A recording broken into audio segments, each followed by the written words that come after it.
Good morning mga ka-alright. Welcome again to Bodexki TV. So ngayon mga ka-alright, mag-share lang po tayo kung paano po gawin or palitan yung ating bumbilya doon sa ating brake lights. Kasi po nagkaroon po tayo ng paalala dito sa ating cluster na i-check po natin ang brake light. So ibig sabihin po meron pong napundi o nasirang bumbilya doon sa ating brake light. Hindi po natin alam sa ngayon kung ito po ay sa kanan o sa kaliwa. So i-share ko sa inyo to para hindi na rin po kayo pupunta sa kasa at para papalitan, kasi ang alam ko medyo mas mahal. Nasa 250 po ata yung bumbilya. Siyempre kasama na rin yung pagpalit nila. Kasi ang bumbilya lang naman sa mga auto shop pwede nating mabili ng 30 pesos, 50 pesos. Para tayo na lang din po, ang madali lang naman po magpalit. So kaya ko naman shinare to kasi yung una sa kasa ko pinagawa yung pagpalit ng bumbilya, nakita ko po na madali lang pala. Yung next time na nagkaroon uli ako ng ako na pong gumawa. Ngayon po eksakto naman na gusto kong i-video na to para kasi marami akong nakikita nagtatanong sa Cherry Tiggo 7 Pro group sa Facebook na yung mga baguhan nga paano nga palitan. So ito pagkakataon ko na rin para ma-share sa inyo yung aking gagawing pagpalit. So yun nga pala, paalala lang po, ang bibilin po nating valve ay ang single contact lang. Hindi po siya yung double contact na katulad ng sa mga ibang sasakyan na merong park light at the same time kasama na din yung brake light. Ito po separated po ang kanyang brake light dun sa park light. So ayun po, sa ngayon po tatry ko pong kasi wala po akong tagahawak ng camera. Tatry ko pong pindutin yung auto hold para makita ko po kung sa kanan ba o sa kaliwa yung ang ating papalitan. So yun po, panoorin nyo po ito. So ayun nga mga ka-alright, sinubukan ko yung auto hold. Mukhang hindi siya gumana kasi may si Cherry Tiggo 7 Pro, may feature siya na para gumana yung auto hold natin.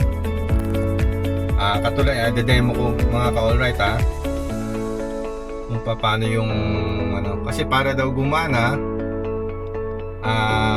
kailangan naka seatbelt tayo mga ka-alright. So yung tinry ko siyang in neutral, tapos pinindot ko yung nilagay ko yung seatbelt ko kasi hindi siya gumagana yung auto hold kapag hindi naka seatbelt.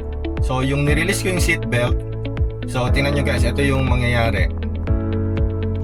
So ayan mga ka-alright, kung papansinin natin, lagay natin siya sa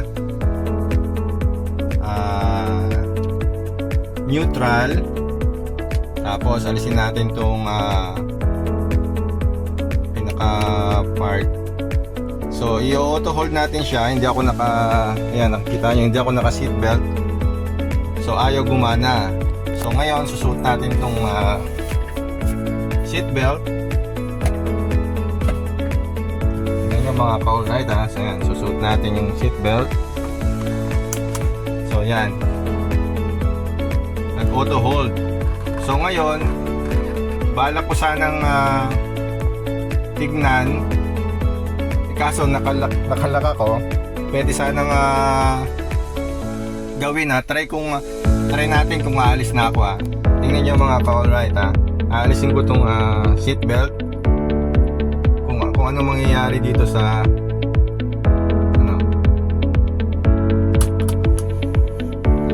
yun, nag-shift siya sa park yan, pero yung gear natin nasa neutral pa rin.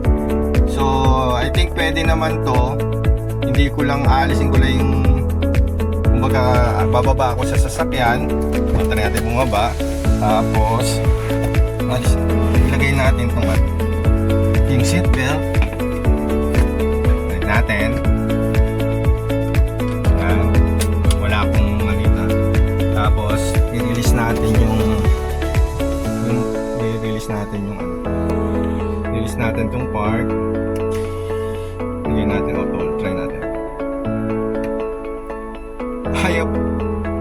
natin mga ka-alright. So kailangan may tao talaga. So ayun, tatawagin ko na lang yung aking anak para makita kung ano talaga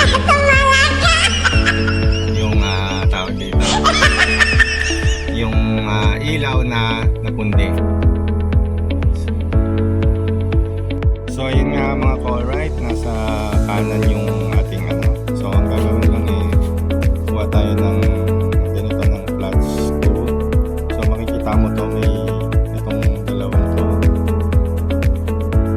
Aangat lang natin yan. So yan. Okay. So ngayon, yung nasa loob nun, ano naman siya, yung Phillips screw. Papalitan natin siya. So alisin mo lang yan.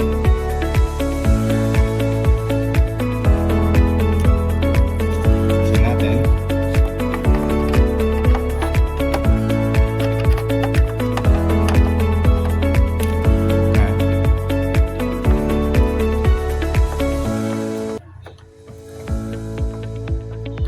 Pag naalis na natin mga ka-alright, mahuhugot na natin yung pinaka-casing niya. So dahil wala akong tagahawak, kakat muna natin tong para makita ko lang sa inyo kung pag nahugot ko na. So ayan mga ka-alright, pag na hila na natin tong casing. So dito sa taas pala, ito ang kanyang signal light. Okay. So nasa baba yung brake light. So palitan natin. So ikot lang natin to. Yan.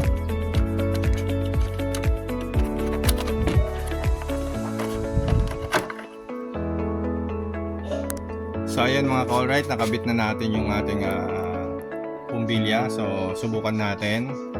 Okay ma? Okay, apakan yung ano. Yan po, umiilaw na siya. So yung sa kaliwa naman, so yan, nakita nyo meron pa rin. Release mo yung brake. Yan, nawala. Brake. So ayun, meron na siya. Okay na siya. So yung pagbalik lang naman, simple lang. Kung papansin nyo to, ito itong part na to, dito ano nyo lang dito, shoot nyo lang dito, tapos tulak nyo lang itong pinaka cap. Balik na natin muna pala para ma-demo ko na rin. Yan. So demo na rin na pala natin. So yon, wait lang, nahirap kasi talaga, walang ayan, ito i-shoot nyo lang.